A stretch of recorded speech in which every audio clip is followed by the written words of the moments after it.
Okay, so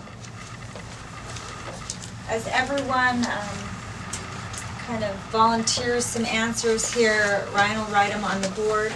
So the questions are, okay, so this is what it looks and feels like when you don't get female communication. And the word that comes up when a guy feels rejection by her but pouts like a little boy. Anybody? Sad. Sad. Okay. Weak. Weak. Failure. Failure. Belittled. Needy. All right. Let him catch up. All right. Yeah, just a few. I have a feeling we're going to get a recurring theme here. Okay. A guy tries to win a battle by escalating the emotion right along with her. Frustration. Frustration? Aggression. Aggressive. Yeah. Testosterone. I'm with Fred on that frustration. Ignorant. Feel a little lost and confused and like I don't have enough They information. didn't know any better. Yeah. That's why I'm here. Foolish. Foolish. Yeah. That's one of them, I said. Foolish, frustration, aggressive. I know that's such a good one because we forget about that one. You're designed for aggression. And a woman in your face, pushing, pushing, pushing. And a lot of men will snap at some point and then really feel horrible. Like they punched a hole through a wall or shook her or pushed her down or whatever. Worse, I've had a rib broken. Somebody kicked me in the side and broke my rib. Yeah, that's aggression. And guess what? I was up in his face. You know what? Pushing buttons. Doesn't mean it was right, but aggression's there. That's part of who you are. Okay, a guy starts to feel disconnect, so he turns to distractions instead of trying to create a reconnection. It's finished. Finished as like give up. Yeah. Yeah. Loser. He feels lost and like a loser. Lonely. Lonely, yeah, it does create isolation, a man and his secrets.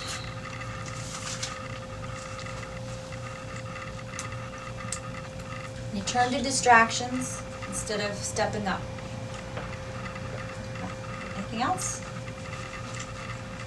Okay, all right. A guy feels badly. You know why people weren't shouting out so much on that one?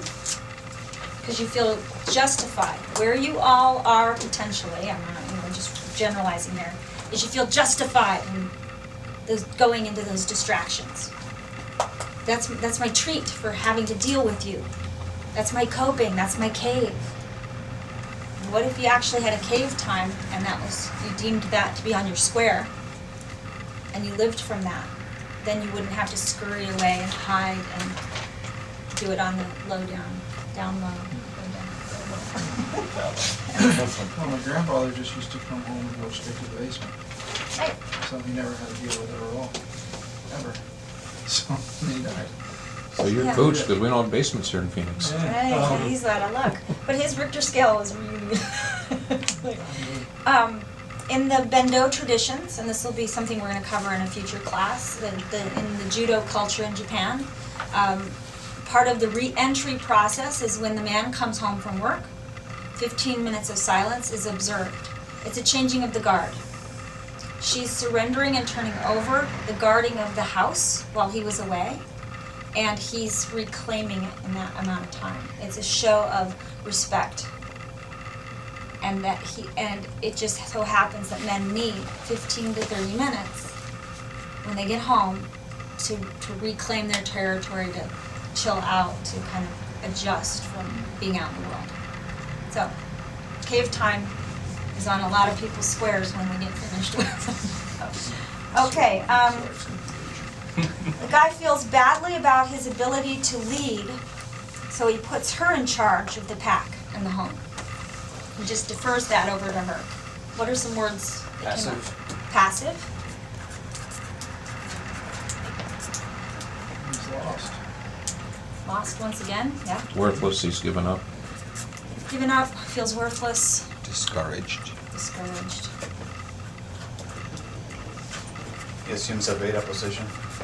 What's up? Beta. Beta. The alpha male. Yeah, he's not the alpha anymore, is he? She's the alpha female and he's the alpha male, if things are going well. But as soon as he turns it over to her, he becomes one of the betas.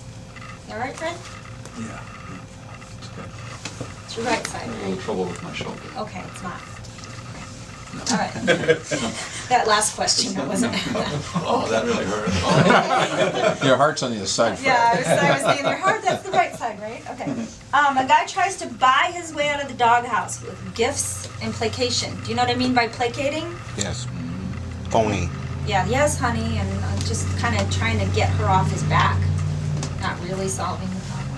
It's kind of lazy too, because he's taking the easy way out. Lazy, So what do you let's think? put that down. And believe it or not, at that point he's becoming beta again because Yeah. he's giving the power to her.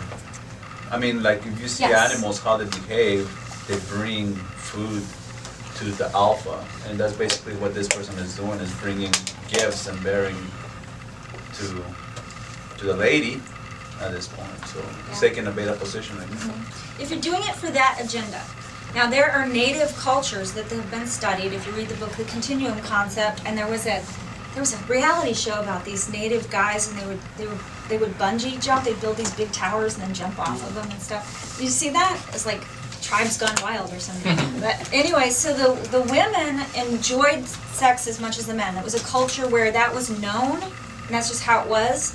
And yet the men would still bring tokens to the women, a little bearing of a gift.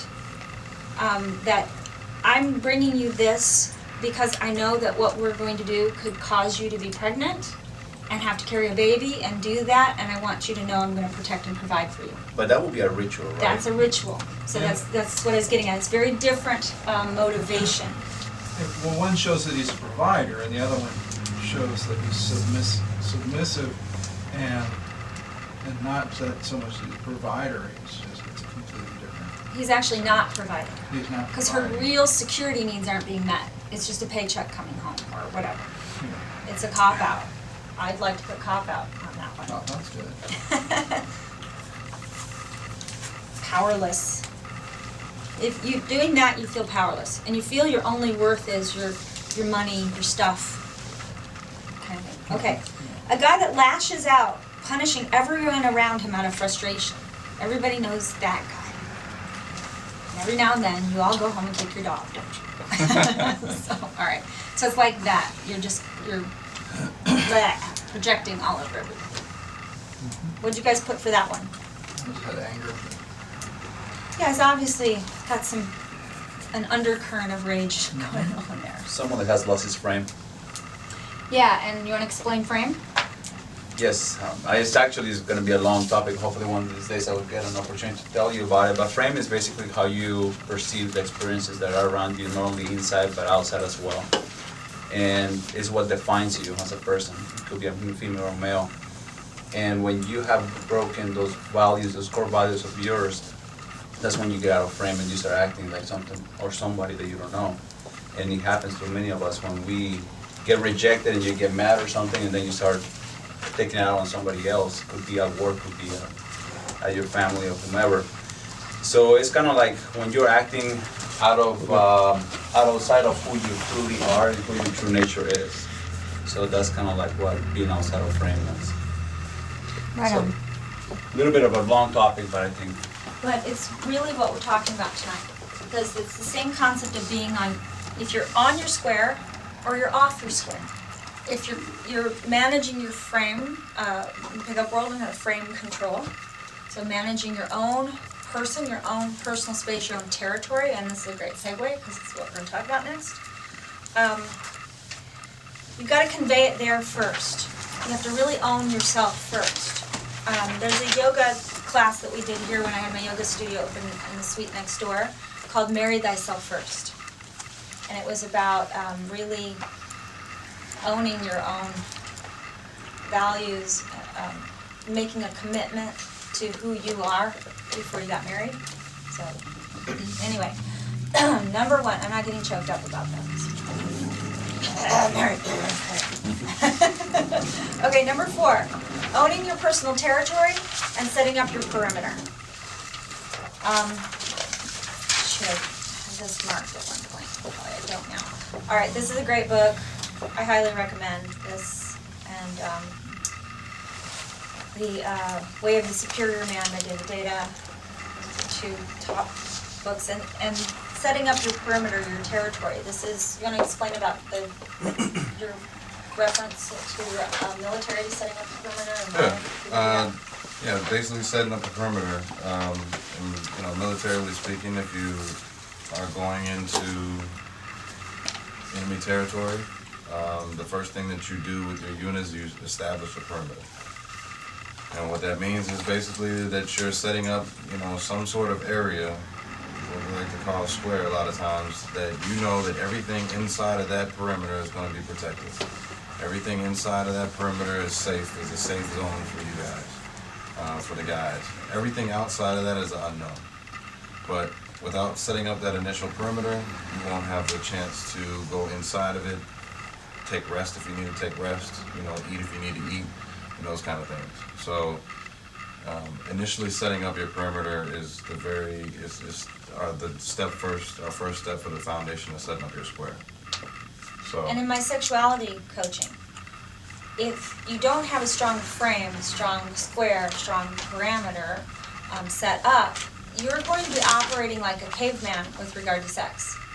You're going to be wanting to plant your seed as quickly as possible. Guys come to me, I've got this stamina issue and I'd like to last longer. It's like, well, you're going to have to set up a perimeter so that you can be safe there, safe within yourself, calm. Your fight or flight response isn't on high alert in your body, your own body, and that you're not looking at the cave door waiting for the saber-toothed tiger to attack, so you better plant your seed and get in and get out.